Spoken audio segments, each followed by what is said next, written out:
Sessions. Right, we say hello to our first studio guest this Monday night, Joby Fox. Hello to you, my friend. How you doing, Paul? I'm really good. Listen, thanks very much for coming up. Delight to have you. And I can't believe that you actually came from Denmark to be up here with us, which is, people have travelled and people have not travelled, but that's taking it to another limit. Are you here for a few days, or did you just come over for the show? I came over for the show essentially, but I've got family here. Got a couple of brothers living in Letterkenny, so handy enough. I just made a bit of a holiday of it for 3 or 4 days. I seen your video up there, and I thought to myself, he's arriving in style here. I said, "There's a Fiat Punto." Oh God, whatever it is. It's probably tidy, a clean wee car, all right, But anyway. Well, it's as well I never brought the van. That's all I'm saying. But it all be in trouble then. Well, anyway, listen, as I say, Belfast, West Belfast, born and bred, and decided then just to up sticks and head over to Denmark. Fell in love, Paul, really, and met Sophie 18 years ago, and is Sophie from Denmark? Yeah, she's Sophie Grasmussen, which is I couldn't even say her name for freaking 2 weeks, you know. So me and Sophie, we fell in love, and it was only when Brexit came actually that both me and Sophie decided that we were going to go back to Denmark. We're going to live there, because at that time, you may recall, everybody would recall, we didn't know what way it was going to go, and I have a wee son, Joby Fox. The only Rory, the Irish spell in Denmark, we had to register his name with the government there and everything. So we got out there and we settled in, and frankly, I just fell in love with the place, Well, what's the standard of living like out there? It's just brilliant, it's about what's in people's heads. It's like they're not as competitive as I hate to say this, but UK, Ireland, they're quite competitive. There's a competitiveness thing in there, whereas the Danes that pay 50% tax in the system, they get everything, and they don't really talk about money or anything, you know what I mean? It's just sort of get on with their lives, live their lives, enjoy it. And I know that sounds horrifying. People go 50% tax. What the name of God? But there are obviously benefits to that outweigh everything else. It's a wee country. You just think, it's way up there somewhere. And maybe that's what they like. Just leave us alone. We're tucked up here and we're minding our own business. They're beautiful people. Well, long may. And I suppose the language thing, I find a lot of these European countries now, they're nearly speaking English to you. But what's the Danish language like to learn? Well, I tell you dance school, which is like, I know enough Danish to tell everybody that I don't speak Danish, Right. It's difficult to pick up, is it? Honestly, if you go to another country and listen to their language and you think, you can sort of almost imagine where they're going to laugh, when they're going to, go be sad or whatever. You can never tell with Danes, the Danish language, rather. It just has these stops, and there's these stops, and you're thinking, okay, what will I do now? Will I smile, or will I go, oh dear? And I always get it wrong, you know what I mean? So it's a hard one. I was chatting to you earlier on, just before we come on, and we actually said about growing up in Belfast and West Belfast, and I seen the quote, and I made a point of finding it here. Before that, he was a recreational writer. That's the first time I've heard writing be called some things as a child growing up in the 70s as well in Strabane. And a recreational writer, that sounds nearly like something you take a degree in. You know what I mean? You should. I should be one of the lecturers. There was a skill involved in it. It wasn't as straightforward. What was life like in West Belfast in the late, I'm thinking mid to late 70s?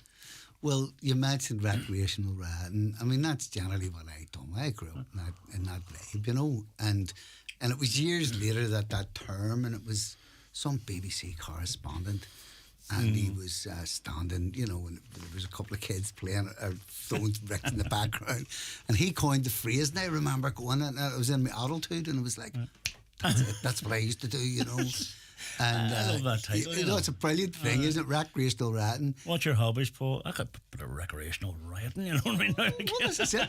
And the thing about it is, the bizarre part of it is like now through my music, I got involved in sort of peace and reconciliation, writing a lot of songs about growing up in West Belfast and everything. In fact, I had quite a bit of commercial success with bands called Anarchy Orchard and another band called Bank Robbers, and we sort of dealt with the issue a wee bit in the songs. Yes. But I am pretty candid about my upbringing now and all, and it's brought me into these sort of what would you say, initiatives where you're working with ex-British Army, what do you call it? You're working with people who, in the IRA and the UVF or whatever, and you're seeing these guys and they're coming in from a different angle now. Yeah. And that music has brought me into sort of areas like that, and people we're coming out of the trenches, aren't we, really, at the end of the day? And music does seem to be a healer in a lot of things, and it's great, yourself better than I would know, for bringing people together, and that's probably what it's achieved a lot in the north and stuff, Yeah, and I'm happy with that, and I'm happy to be able to talk candidly about my upbringing. Absolutely. And I'm really, really keen to do that. Brilliant. So Right, nice one. Yeah. Well, your new album was released on Friday on digital, and it's called "I Once Was a Hawk and Now I'm a Dove." That's the title. Well, there it is. You see, that's what the title's about. Yeah, Paul. It's I was a hawk. I grew up and I threw stones at the Brits, and probably did a few things beyond that. But yes. I would say, thank God, I've never killed anybody. No. But I had a pretty one track mind, and I think I was telling you just before we came on air. Once I got into music, I was starting to work with people from Ashanka Road and all the rest of it, and it just brought me into a new world. And I never turned my back on my community in that way. I have a political analysis, but I mean, I know where I've been and I know what I went through and all of that there. But the music just took me into a different place where a new, it's peace and reconciliation for me, but at the same time, I do have a political analysis about Ireland and about, I want to see a new Ireland, and I think it's going that way. Yeah. And I hope to God that it goes peacefully, and I want to be part of helping. And I Once Was a Hawk and Now I'm a Dove is really directed to people in the south, because I've been playing around there a lot. And speaking anecdotally, there seems to be a nervousness about unification or even a border poll, and I believe we're going to be unified. And there's this nervousness, and I think people like me, artists, need to speak to out loud and talk about how the North has come a long way. People on the ground have come a long way. Are you bringing that into your songs? All the time. Good stuff. All the time. Right, we're going to go with your first track is called "I Love You." Yes, that's I was going to do that second, if you wouldn't Sorry, mind. beg your pardon. No, it's my fault, because I changed the arrangements. You're going to do. Which one are you going to do first? I'm going to do a song, Brexit Blues, because it's just to keep it all nice and light to begin with, because Brexit Blues. Good wee story briefly with this one is I was approached by people on the Shankill Road, and it says, "Come, will you write a song about Brexit? You've 12 hours to do it." I had to go that evening and then come back and perform the next day. So I wrote this song at 12 hours. When you say you're approaching people in the Shankill and said you better write a song, that's not one of the worst offers you can be doing. Now you're talking now. But they looked after me like they were dead on, and I went and done it, and I'm glad I did, because this is the song, and it's a wee tongue-in-cheek song. So when you're ready. Here it is. It's Brexit Blues. Hope you enjoy it.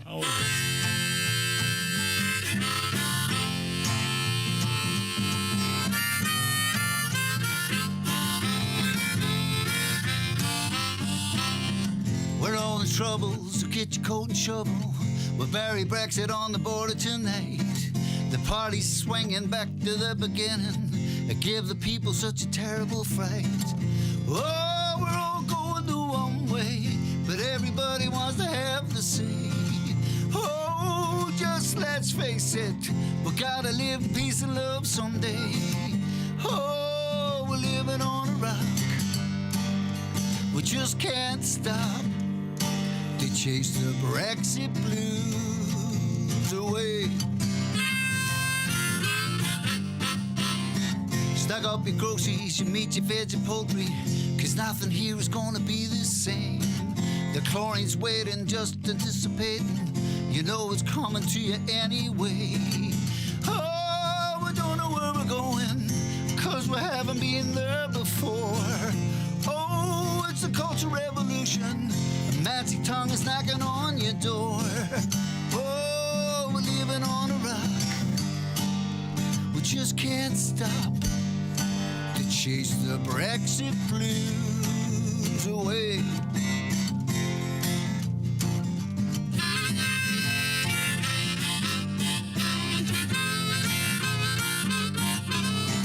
We'll all be working to build the Iron Curtain, what Boris Johnson down in Saint-Tropez. And all the artists, the European smartest, have all mysteriously ran away. Whoa, we don't know where we're going, and everybody's on that mystery trip.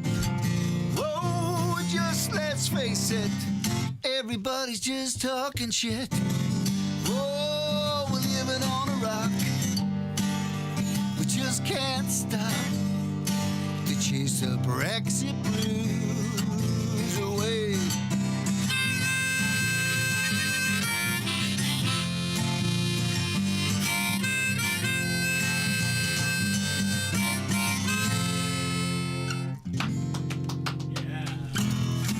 Brilliant, well done. Brilliant. Brexit Blues. And that's Joby Fox there, and it's a track from his current album, which is out on general release. Not be on CD until the 24th of November. Why is that, Joby? It just worked out that way, and I was getting fed up. I got signed to a new record label called Dimple Discs, and I just was like, it kept putting not Dimple Disc, but the whole affair just kept putting the album back.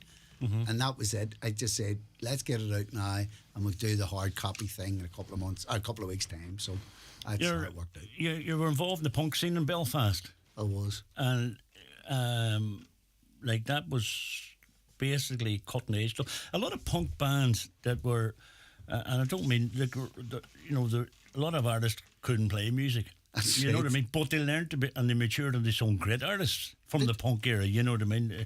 Some of them you can think of just off the top of your head. But for yourself, how did it work for you?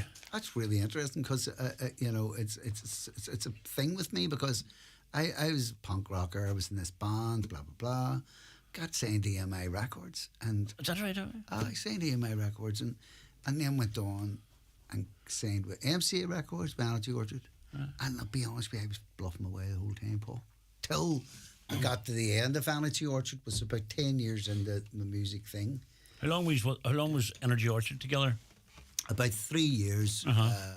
The good times with Brian Kennedy actually singing. He was lead Did singer. Bap work with you too?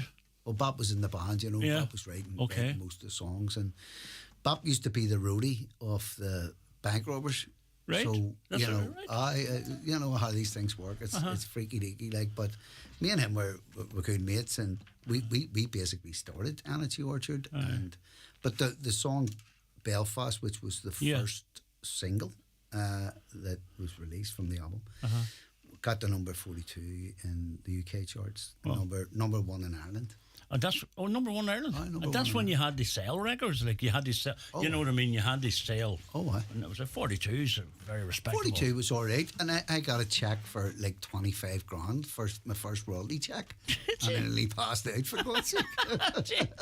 But you know what? I rang the manager and I says, you called him Joe. I says, Joe, I just got a freaking check through the door with my name on it, Joby Fox Esquire. And he was quite a toughy, well, I wouldn't say toughy nose, but he was a lovely guy, but quite true to talk like this. And he says, just pop it in the post, he says. And I says, what? And he says, no, you have to give the money back because the management company had advanced us 50 grand. So the first 50 grand had to go back to them. Jesus. Talk about sort of like, you know. That was it. It was up there and then it was down here again, you know what I mean? Well, you mentioned the punk scene, you mentioned the 70s. It'd be something wrong if I didn't mention the name Terry Hooley. Oh, jeez, I know Terry personally, for God's sake. I'll tell you a quick, great story of Terry Hooley, right? Everybody tells stories about Terry. I love Terry. He's a brother, like. But we were at a party, me and the mate was pouring his heart out. The girl, he split up with a girl, you see. Aye. Terry's sitting in the middle, the party's over, and Terry's sitting there. So he's really pouring his heart out to Terry because he was the oldest, to see what he had to say, any advice, you know. So he went on for about 15 minutes. Terry never said anything. Till eventually, my mate Shamey says, and what do you think, Terry? Like, I mean, I'm born Marley, what do you think? So he was in one end of Terry, I was in the other end. And we sort of instinctively just get up and looked. He'd fell asleep. But his glass eye, his glass eye. His glass eye was still open. Very good, very good. I met him, actually, a good chat with him one night, because we were up at Madness last year.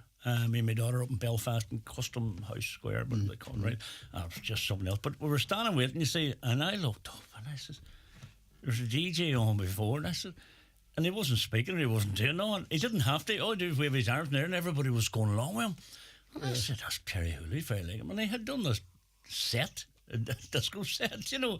And I don't know, there was nothing special about it, but there was something about him, you know, the charisma at him.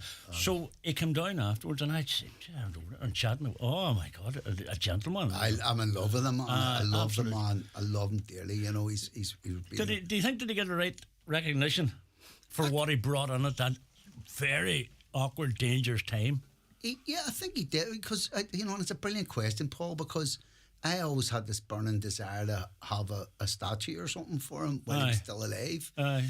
And then this crowd came in and done the what do you call it, done the movie. Good Vibrations. Aye. Brilliant. I mean, you know what I mean. What? I was saying to him, we were saying, to Good Vibrations also. Aye. And I says to Terry, about a year or two ago, I says to him, do you remember the time, I was just reminiscing, do you remember the time here is, and he says, look, Joby, if it wasn't in the movie, it didn't happen.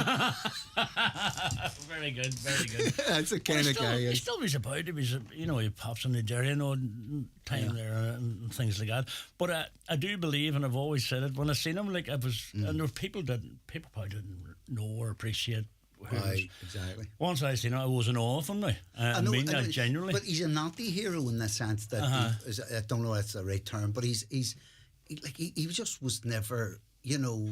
His father was a communist, you know, in the Communist Party, you know, and I think that was partly why he lost his eye, because I think some kid whacked him, I think, with some kind of arrow or something like that there, but he was loathed. I mean, Terry's originally from the Protestant community, you know, but he was his family were loathed because they were communists, and they would have worked with, you know, they wouldn't have cared whether you were Protestant or Catholic, if you know what I mean. There's a book there then too.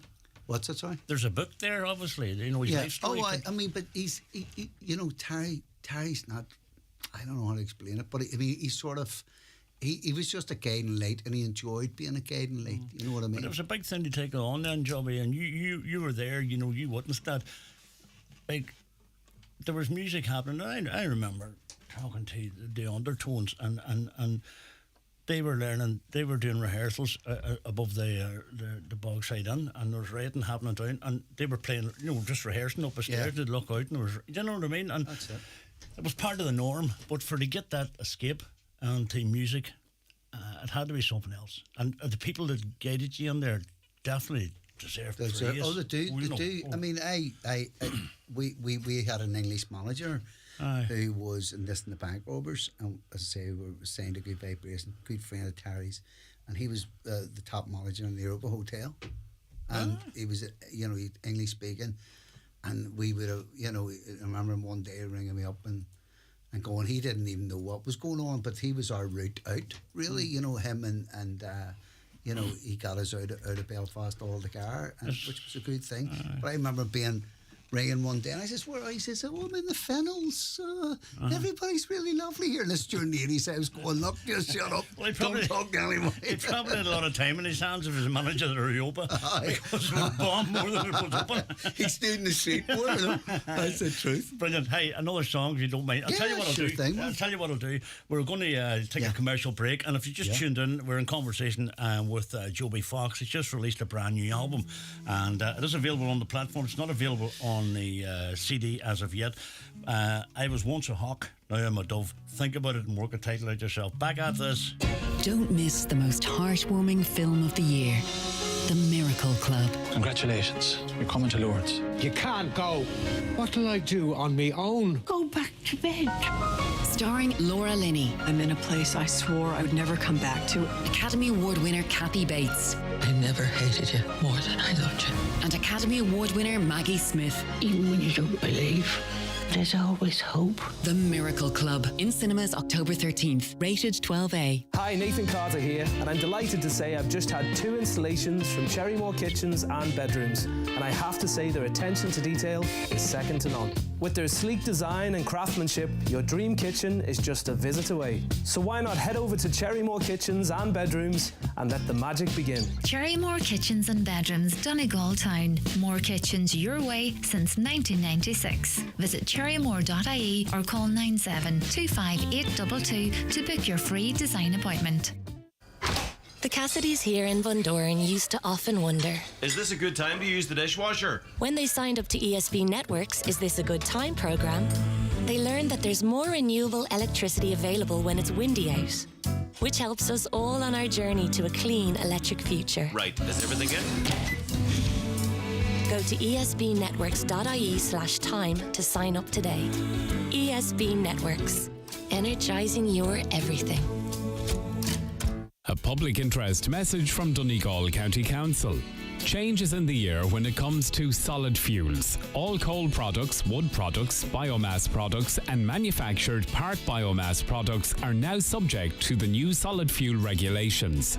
All solid fuels must now comply with the new standards. This also means that smoky bituminous coal is no longer available from local retailers. These regulations were introduced on November 1st last year to protect our health and our environment. Recent EPA reports have estimated that around 1,300 people in Ireland die prematurely each year because of poor air quality. For more information, including frequently asked questions for the householder and retailers, please go to gov.ie/clean air or donegalcoco.ie.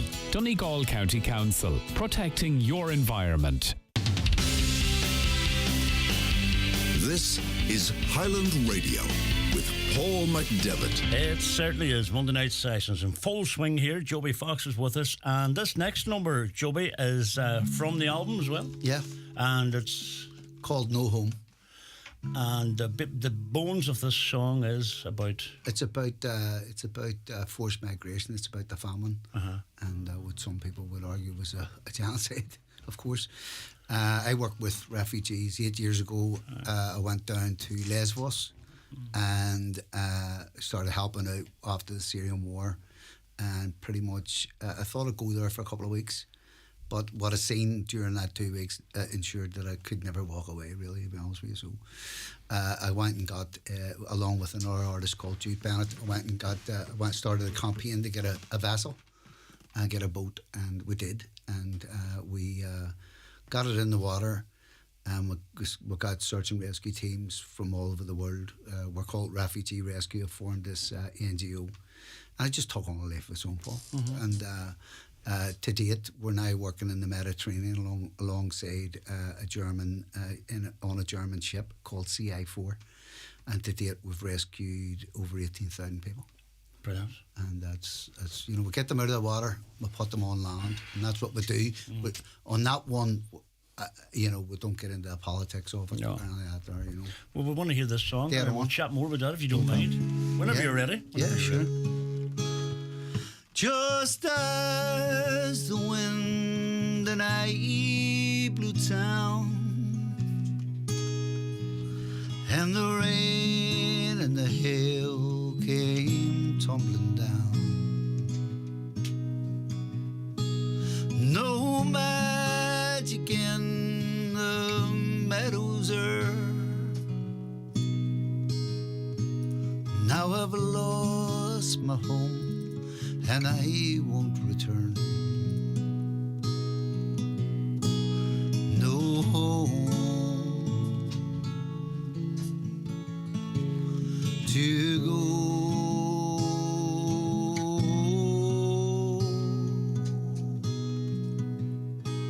Just pale faced and the pain inside. My stomach hurts, my weans cry. From a place that I had called my own, cast out on the road, just skin and bone. No home to go, no home to go.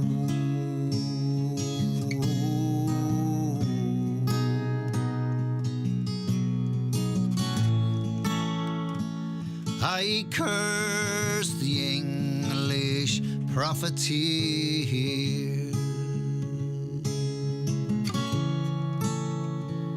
that ground is down throughout the years.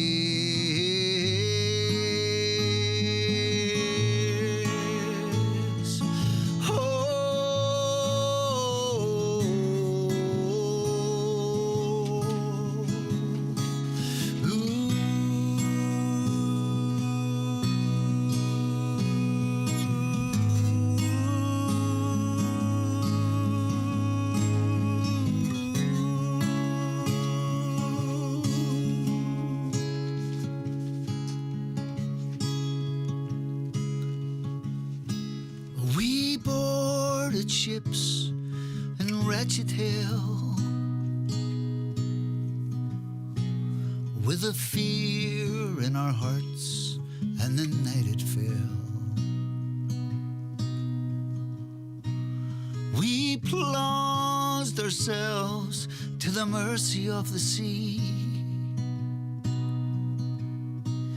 as the fear came crashing out of me. No home to go. Yeah. Brilliant. Lovely, lovely song indeed. Very passionate song, and definitely from the heart. Yeah. The rescue service operation that you set up, is it still in operation? Oh yeah. And are you involved in it? Do you? Oh, Pigstyle, yeah. Yeah. Not, you know, it was on the front line. Frankly, it took its toll on me as much as it did as anybody else. You know? And I ended up just going back into the strategic end of it now, you know. And A lot of trauma, a lot of... to be honest with you, it was like, you know, it shook me up, you know, come from West Belfast and everything. I thought I could take on anything. But it humbled me, like, it humbled me. And Jesus, I'm telling you, a jelly comes to me, you know what I mean? At times, like, it was about 2 years after, I was just plugging away, you know, and it doesn't feel right me sitting here saying, oh, it was terrible for me and all. Of course, it was terrible for the people that were actually experiencing it. I know what you mean. The reality of it is it was terrible for everybody. But you have to be realistic about it too. At the same time, it has had an effect on you, and you're right, because you have to think of your own mental health as well here, and pulling away and still staying involved, but not in the front line. I don't think you could do that for a long period of time. I near lost my bloody eyesight and everything, so I ended up with I got a condition in the eyes, and I was working at the sea and dirt and sweat and everything. And tell me, that scene, you go out in the boat from where? Well, now, just to be clear, I don't personally go out there. No. Because I myself and a couple of others facilitated the search and rescue teams. Okay. So we maintain the boat. I've been out a few times, but I'm not a search and rescue personnel. Okay. We organise them to come out, to come to the vessel, and they go out and do the tough stuff. Like, how big's the vessel? Not very, but it's very sophisticated. It's a small, rapid reaction, hard cased rib. You know, it's yes. And it's very sophisticated kind of thing. And tell me, how are you funded? Do you get any help from government or anything? No. We got we got a 35 grand from a guy called Jake Chapman, which is he's a famous artist, British artist, and he was very good. He gave us 35 grand. I got it started, but then we need money now. We seriously need money, but you know, we have been very frugal, very smart about it all. It's a registered charity, never taken a penny from it. It's all been voluntary, and there's been about 5 volunteers that just keep it going, you know. And we do have to pay people sometimes just to keep the thing oiled. But I think your question is sort of how's it funded. Sometimes we're desperate. Refugee Rescue, if you've got any money, please give it to us. We're desperate now. Like. Is that .com sort of thing? Or? Yeah. So well, fair play to everybody involved, because it's a huge thing to take on, and I think you deserve a lot of praise for it. And the people that are involved in that, Joby, they're all from different nationalities. Yeah, this is the thing. It's from all over the world, you know. But I would say essentially, you know, when it comes right down to the heart of it, the people that have been involved in it is what I call 2 British guys, RNLI. What I call it, I keep screwing that one up there. I've done a couple of radio interviews that says Anne and Len and all sorts of goddamn stuff. Talk about a redner. But anyway, so RNLI. It's like the girl was telling me the other day, she was going for IVF treatment, but she said to me, her partner was saying, me and her's going for that LVF treatment. she don't want that one now. You definitely don't want that. You're not joking. Well, but them acronyms always do me in. I'm dyslexic, you know what I mean? Someone says to me the other day, I'm so dyslexic, right? Someone says, can you smell gas? He says, can you smell gas? I says, for bleep's sake, I can't even smell my own name. Very good, very good. Well, come here. The album is available on all the platforms, is it? It's on Spotify's and all that. Yep. Well, you'll be reaping the rewards of Spotify very shortly. You'll be reaping the rewards of Spotify. Of course, I heard there'll be no £25,000 coming in the check there. Oh, but I heard someone say today, I think it was my partner, she looks after me basically, and what is it? Go and buy, don't Spotify. So that was it. Go buy, don't Spotify. That was it. Well, it's changed the thing. Different people have different opinions on it. You know, what's your opinion on it? It depresses me. Aye. Depress is a big word. I don't literally mean depressed, but I'm not in this end of the music business, but I sort of admire Snoop Doggy Dogg, and I seen him. He was at some kind of a conference, and it's just the way he put it, you know, in his kind of downtown LA way. Like he just says, like, he done a quick formula. And he says, now, how does that work? And why am I only getting this amount of money? And it is absolutely sickening, you know, because like 43 years I've been involved in the music business, and, I know a few things. Do you know what I mean? But it's just the way they flipped everything over on its head, and they've created these outlets where the artist doesn't get, paid right. Now, I'll be honest, I was also equally when I was growing up, coming through the music industry, I used to think artists get too much. They get too much money. Do you know what I mean? Yeah. But there's a balance to be met. I mean, what I would always say is, savers money. I want my bit. Yeah. Do you know what I mean? If someone's making money out of my music, I want my bit, because I quite happily just do what I do now and make a living out of it. But it's the thought of someone, say, taking a song of mine or songs of mine and making millions of it and me not getting any. I don't think that's fair. No, I don't think it's fair. Do you know what I mean?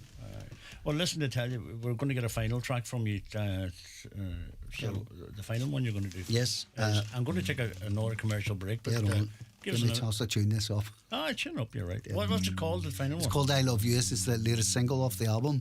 And you'll get it again, wherever you need to get it.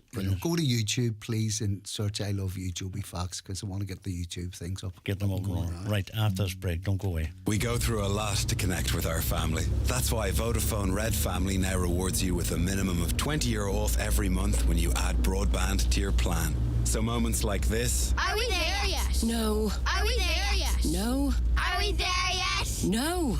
...are more bearable. Search Vodafone Red Family or go in store. Vodafone. Together we can. Offer subject to being a 3rd to 6th connection joining a Red Family account on a Bill Pay Mobile or Vodafone Home Broadband plan. For full terms, see vodafone.ie/Red Family. An bherum, bhíonn rud ag an difriúil le déanamh i gcónaí.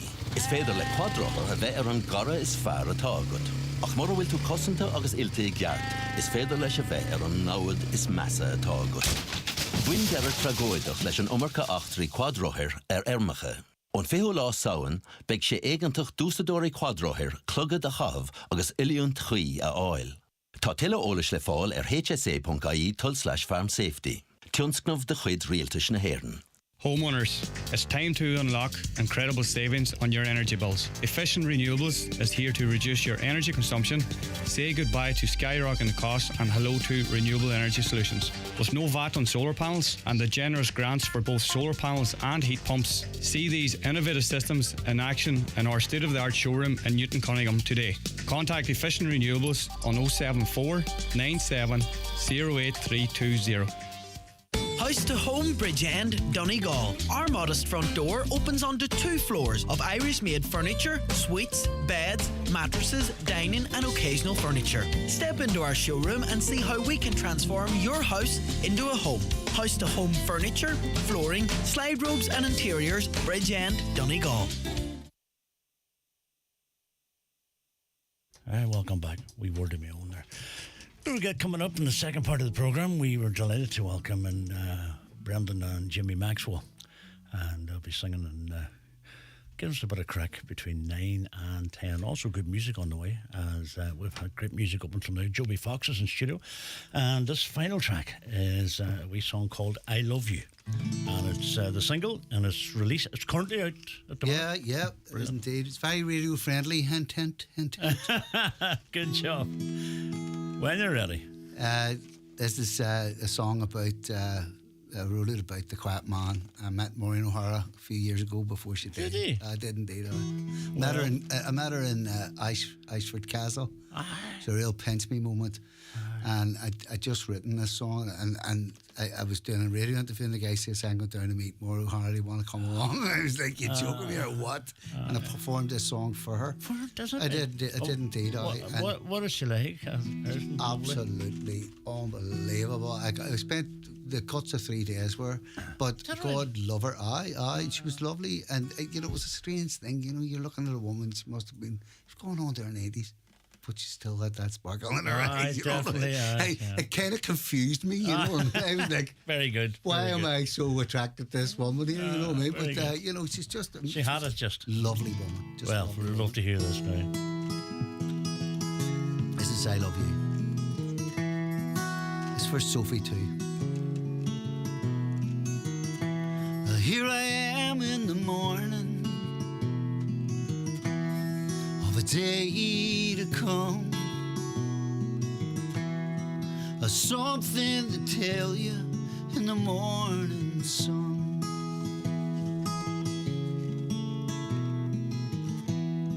You had to be certain, you wanna be sure. I can't go on with this courting no more.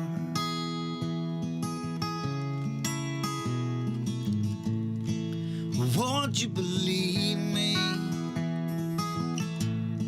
I'll always be yours. Here I am, I love you.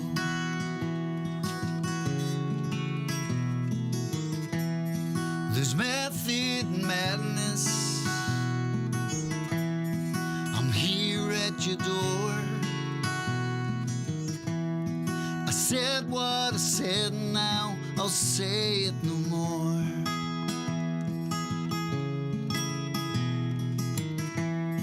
Cause once in a lifetime,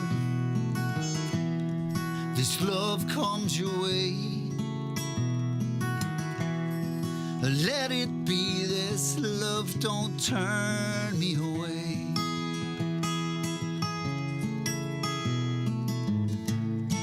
And now and forever, won't you be mine? Here I am, I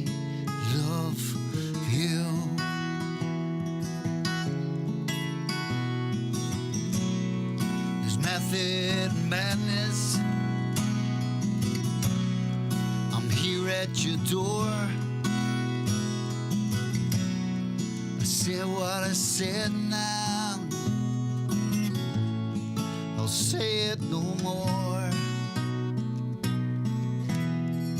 Here I am, I love you.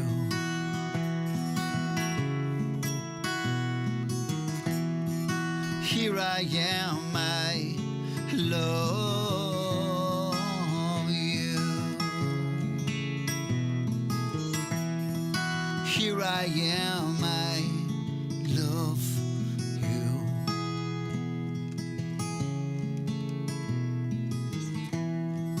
Here I am, I love you. Lovely, very nice indeed, very nice, lovely song. That features on the album. And I once was a hawk, now I am a dove. Great saying indeed. Just before you go, you done a wee bit of acting too. The Lost Commandos. That's right. That was part of the what do you call it week, wasn't it? That peace week that has been held. Yeah. Did you act on it and play a part, or was it a short film? What was that? Short film, and it was part of my last album. Was called The End of the War. Took me to everywhere. It took me to New York. It took me to friggin' Hong Kong and everything. All around the show, yeah. And it sort of had academic appeal too, because every university now sort of has a peace and reconciliation facility or whatever, but I got a bit fed up with it after a while, to be honest with you. Talking about the same thing all the time. But it got to you. It got to me, but Lost Commandos was an idea that I had, and it was really about after the Good Friday Agreement. There were still military structures there, on mostly on the loyalist side, has to be said. And and those guys, in my opinion, were lost. And the short film itself, we got Stormont for 4 hours to shoot 4 guys running about with balaclavas and AK-47s. You have to see it to believe it, Paul. You have to see Is it available? Yeah, it's out there. It's on Vimeo. Very good. Must check it out. That's total. I mean, we wouldn't have got away with it. Nah, you just wouldn't got away with it, But it's sort of like Lost Commandos is, they're lost, and it's like 5 minutes of them running about iconic places in Belfast, and they come back to where they started off, and they see themselves beginning. So there's a bit of a loop. It's like a loop, And the lost thing is, it's a metaphor. The lost is that they're lost now because they have to. There's a lane. There's only one lane, and you know where you have to go, and you know what you have to do. In other words, you know what you have to do now is just put down, decommission your mind, go. Stop taking orders from people, and also on the album there's a track called "What Do You Think Yourself," and that's directed at people who are still stuck in that paramilitary, military structure. You're not taking orders anymore. It's like, what do you think yourself? Because that's what's important. Because if we're moved into a democratic space, it is about what you think yourself. Definitely. And it's about allowing people to. Brilliant. Come here. It's been an absolute delight. I could chat to you all night. That's the kind of way you are. And you come up when they come over here. I know you're meeting friends as well, but we totally appreciate it from the bottom of my heart. You're gigging over in Denmark as well. Good stuff. Good stuff. What's the Irish music scene like in Denmark? Brilliant. Yeah, good. Just brilliant. They all come over. The McSharries and the all those guys, and it's. I mean, there's a place called Waxy's and a place called Aarhus, and it's just as great an Irish pub as you'll ever meet or ever be, rather. It's brilliant. Come here, Joby. As I say, safe travels wherever they take you. The best of luck with the album. The CD will be out, as I said, on the 24th of November, and it's out there on the platforms now at the minute. I once was a hawk, now I'm a dove. Joby Fox, it's been an absolute delight. Thank you very much indeed. Thank you, Paul. Now we got a new album sent up to us during the week, and it's Ulton Conlon. Ulton was up with us a few years ago.